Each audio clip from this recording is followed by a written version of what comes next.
afternoon, Lapeer EdTech. It's Wednesday, October 16th. I'm Kenny Pavelik. And I'm Aubrey King. Welcome to the third edition of The Edge.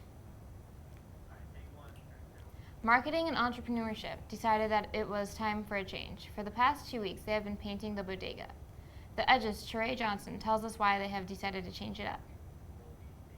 As you may have noticed, the bodega has updated its look. Come check out the changes and what's new. The bodega's look has been sharpened to be more modern. Students say this makes the store more appealing. Marketing and Entrepreneurship senior Sarah Hogan came up with the idea to give the store a makeover. We changed the color of the paint that was on the walls. The colors were just boring, and we just wanted something new. The reason it may not feel modern is that it hasn't been updated since it was built. The class is hoping this refresh makes the space more inviting for the other students at EdTech. From the walls to the window trim, all the touch-ups give the place a sleeker look to make it look more like a store and comfortable for a place to take a break. Probably like a week and a half. We're still not quite finished yet. I just felt like we needed it to be more modern. The students came up with the general idea, but Mrs. Smith helped turn the idea into reality. So the bodega's never really been painted other than when we first added on to the building. So it's been probably 17 years. It was definitely in need of a facelift. It costs roughly $100 to paint the bodega because the students themselves are doing all of the painting. We just need to divide the supplies.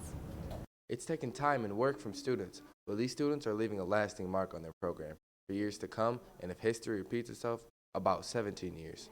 This is Trey Johnson reporting for The Edge.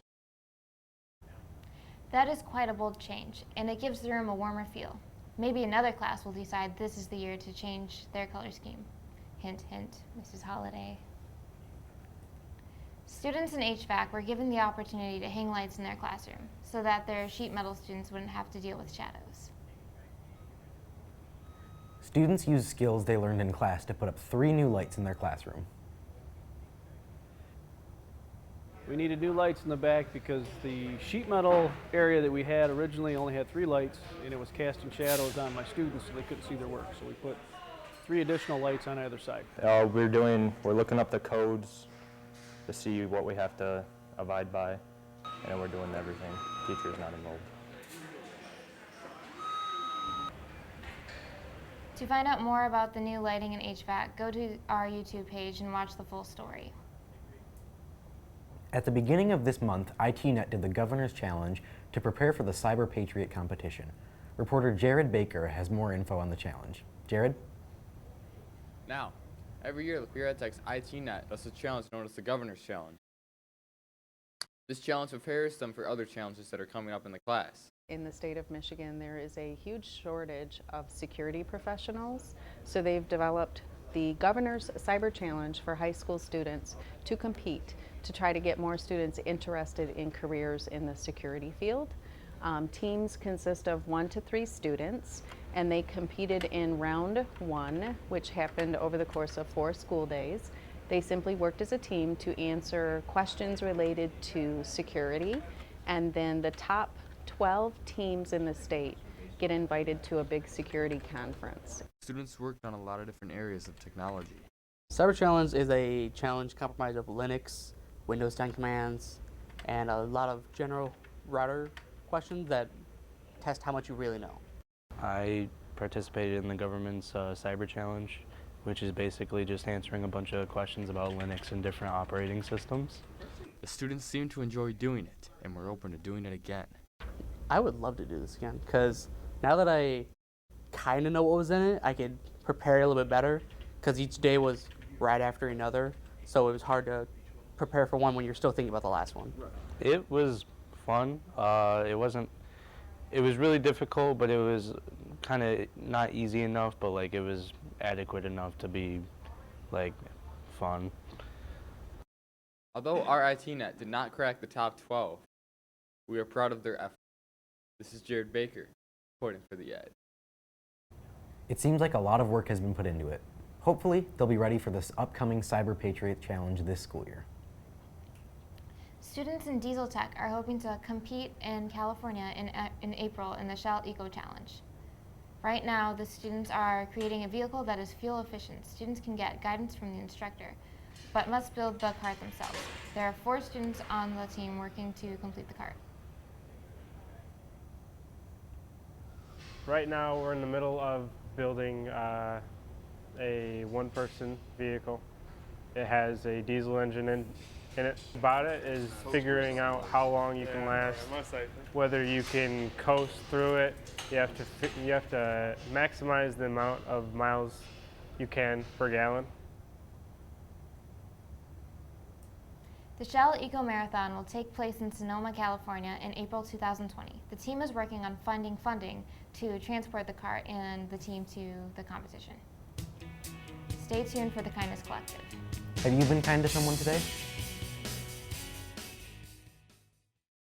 1, 2, 3, 4, 5, 6, 7, 8, 9, 10, 11, 12, 13, 14, 15, 16, 17, 18, 19, 20, 21, 22. 22 veterans commit suicide every day. Mission 22 wants to bring that number down to 0. Mission 22 is a nonprofit that raises awareness for veteran suicide as well as provides treatment and memorial services. Lapeer County EdTech Center is standing with them to unite in the war against veteran suicide by participating in their own Mission 22 challenge. Starting October 11th until Veterans Day, November 11th, students and staff will perform 22 push-ups each day to signify the 22 lives lost to suicide that day, and also provide awareness. Each class will be donating to the organization. If you wish to donate and stop veteran suicide, please contact Mrs. Spahn. A reminder to be kinder.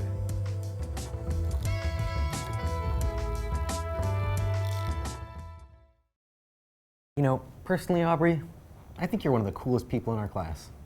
Well, I think you are the hardest working person in the class. That outfit looks really nice on you. Kenny, any team would be lucky to have you on it.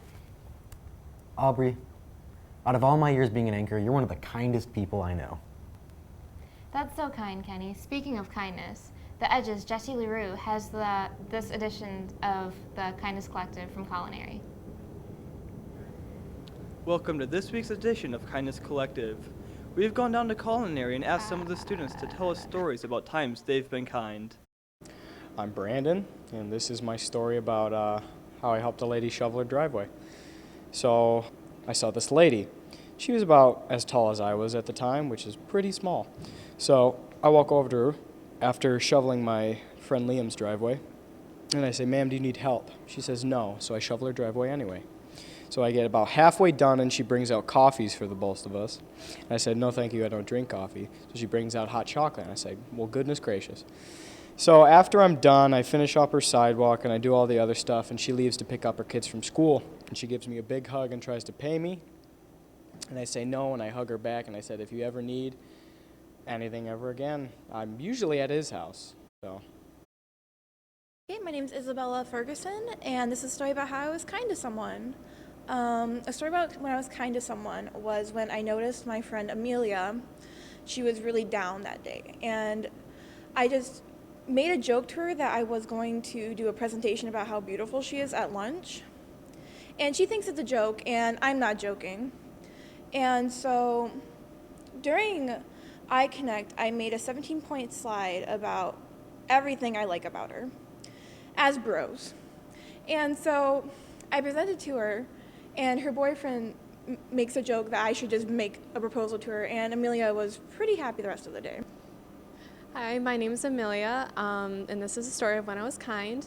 So one day, my whole culinary class, we were going to the food bank of Eastern Michigan, and we were there all day. A lot of people didn't go because they had other things to do, but we were there all day, and it felt really nice to help out in the community like that. We boxed up so many dishes. We did so much for the community. I think we served at least, I think it was almost 1,300 people with how many boxes we made, and it felt really good to do something like that. I'm Jesse LaRue reporting for The Edge. Make sure to tune in next week's edition of Kindness Collective. Culinary has nominated the Power Sports Equipment class for the next Kindness Collective. Thanks for watching this week's edition of The Edge. Be sure to follow us on Twitter, Facebook, Instagram, and YouTube under The Edge LC. Don't forget to be kind to others.